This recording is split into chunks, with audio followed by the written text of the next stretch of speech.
around the first half of April, I wasn't really in the mood for reading novels, but I still really wanted to read something, so I got more into short stories. I have read and liked short stories in the past, but I've never super gotten into them.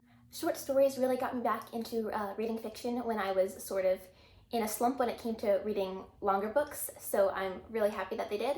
And also, I discovered a few new favorites, which is really exciting. The first short story I read that really set this high off was The Juniper Tree by the Brothers Grimm. It's obviously a Grimm's fairy tale. I used to read a ton of fairy tales a couple years ago, like I would read them every single day. And honestly, I really missed that phase of my life because it was a lot of fun. I'd really like to get back into reading fairy tales more in the future, like Grimm's, Andersen, Perrault, all them. I had never read The Juniper Tree before. I had heard about it in passing, but I didn't really know what the story itself was about. I just knew that it was supposedly one of the darker Grimm's fairy tales. Now, of course, The Juniper Tree was written for children, so it's nothing like too dark or brutal, but I still really enjoyed the more gruesome aspects of it. So if you're in the mood for a fun little children's fantasy story about infanticide and cannibalism, I definitely recommend The Juniper Tree, which I read on March 31st of 2023. The next short story I read was The Beautiful People by Charles Beaumont, which I read on April 1st. What made me want to read this was the fact that it is the source material for the Twilight Zone episode Number 12 Looks Just Like You. I loved the Twilight Zone back in elementary school, and I have read a couple of the original short stories that have inspired some of the episodes. Like, I think I read To Serve Man when I was around 11. So The Beautiful People does follow the same basic premise of Number 12 Looks Just Like You. It takes place in a dystopian future where cosmetic surgery is the norm for everybody, and it's sort of a commentary on plastic surgery and beauty standards. I will say that while I found the concept really cool, the execution wasn't my favorite. I do think that Number 12 Looks Just Like You did a better job. However, I am, of course, biased in saying that because I've loved that episode ever since I was little. But I did still like The Beautiful People. If you're a big Twilight Zone fan and you want to check it out, I definitely recommend it. It's a short read. The next short story I read was Survivor Type by Stephen King, which I've been interested in ever since I heard about it a couple years ago. Essentially, it follows this surgeon who gets stranded on a deserted island with no food and nothing to eat, at all. And the main, shtick of the whole story is almost sort of a spoiler, but I wouldn't really call it one just considering how long the story's been out and how well known the premise is. Essentially, the story goes that since he is starving to death and not exactly sober, he decides to amputate his limbs one by one and eat himself, which I understand is pretty gruesome. But one thing I really liked about this story was that it was not gory or graphic at all. It was just psychological, but it still really did a good job at painting a picture in my mind and really freaking me out. It's told in a journal format.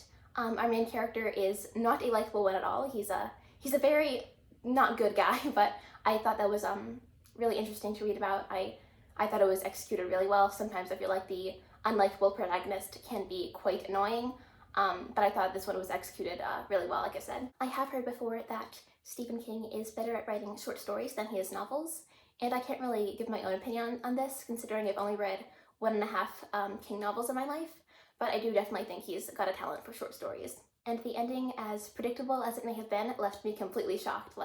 I was thinking about that for days afterwards. It was a really good story. It really stuck with me for a while afterwards. Yeah, really good psychological horror, which I read on April 2nd. The next book I read on April the 6th was The Flints of Memory Lane by Neil Gaiman. Gaiman is probably my all-time favorite author if I had to pick one, and I have read a few of his short stories before. Despite its title, I didn't think The Flints of Memory Lane was too memorable. It wasn't really heavy on plot, but I still think it was a really solid read. Then again on April the 6th, I read Other People by Neil Gaiman. This is probably one of my new favorite Neil Gaiman stories. Essentially, it follows this demon torturing this man, but again, don't worry, it's not graphic or gory or anything. It essentially just reflects on said man's life and all of the messed up decisions that he's made throughout it, and I was really impressed by its ending as well. One of my new favorite Gaiman short stories, for sure. The next story I read, again by Neil Gaiman and again on April 6th, was Strange Little Girls. I'm not sure if I was either too stupid to get this in its entirety or just too sleep deprived. Most likely the latter. But I still enjoyed it, you know? I feel like for me, Neil Gaiman is one of those authors who could just write 500 pages of keyboard smash, and I would love it nonetheless. The next short story I read might just be my top favorite one I've read this month, and that is Snow Glass Apples, once again by Neil Gaiman. I've actually been wanting to read this story for quite a while now. I'm a big Neil Gaiman fan, obviously, and I'm also a big fan of fairy tale retellings, which this one is. It is a retelling of Snow White and the Seven Dwarfs. It follows the perspective of Snow White's stepmother, aka the Evil Queen. However, it is very dark and mature, which I'm aware is not everybody's cup of tea. I do think that the trope of like the dark, edgy fairy tale can be quite overdone and not executed very well, but I think this story was done absolutely fantastically. I feel pretty comfortable saying it might just be my new favorite Snow White retelling of all time. In my opinion, this was like peak fairy tale retelling, especially dark fairy tale retelling. Peak. It was just fantastic. I also really look forward to reading the graphic novel adaptation of this story because from what I've seen, the art looks really beautiful. And I also read this one on April 6th. The next story I read on April 10th was The Goldfish Pool by Neil Gaiman. Why did I say goldfish? It's goldfish. The Goldfish Pool by Neil Gaiman. I think this was probably one of my favorites. It's a little bit longer, and it follows this British author who travels out to Hollywood because one of his books is getting adapted into a movie. I know there's like the stereotype that writers always make their main characters writers, but you know, right when you know, right? I thoroughly enjoyed this one though. It was a really good read. After that, again on April 10th, I read Children of the Corn by Neil Gaiman. This is another story that I've been meaning to read for a couple years now. It is horror, and it follows this couple named, what are their names? Named Vicky and Bert. Neither of them are very likable people, neither of them are very good people, and neither of them like each other in the slightest, so that was not fun to read, but interesting to read. It was an aspect I liked, even though I know some people don't like reading that type of dynamic. Essentially, they are on this road trip, and while they are driving through a town which has a lot of corn fields in it, hence the title, they discover that something slightly off is going on, you know, you don't say, and it turns out that there are children among the corn, which, like, sorry for the spoilers, but it's kind of in the title, and it's just like, you know, scary stuff ensues. I'm not entirely sure how to give proper plot summaries without spoiling anything, since these stories are so short, but bear with me.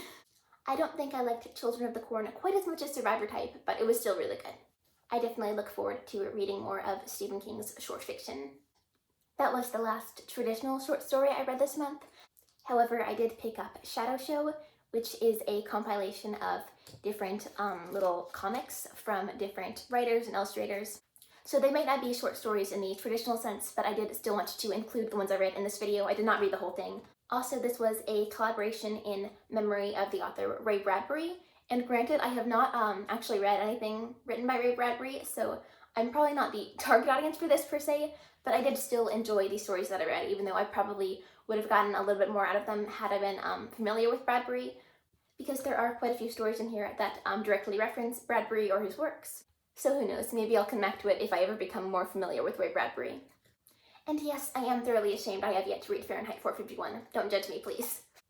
The ones I read were By the Silver Water of Lake Champlain by Joe Hill, The Man Who Forgot Ray Bradbury by Neil Gaiman, and Live Forever by Sam Weller.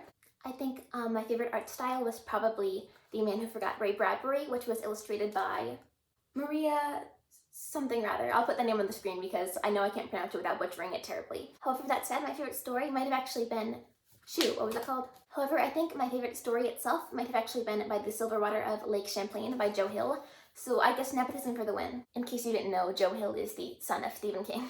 As for Live Forever, I definitely think I would have gotten more out of it if I were more familiar with Bradbury, but again, I'm not, but I decided to pick up this book anyway for reasons beyond me, to be honest.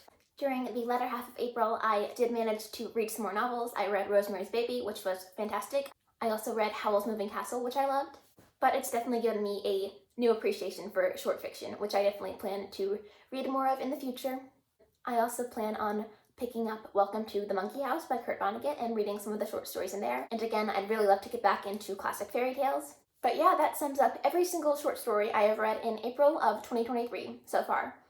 I'm not entirely sure how to end this video, so I hope you liked it. See you next time.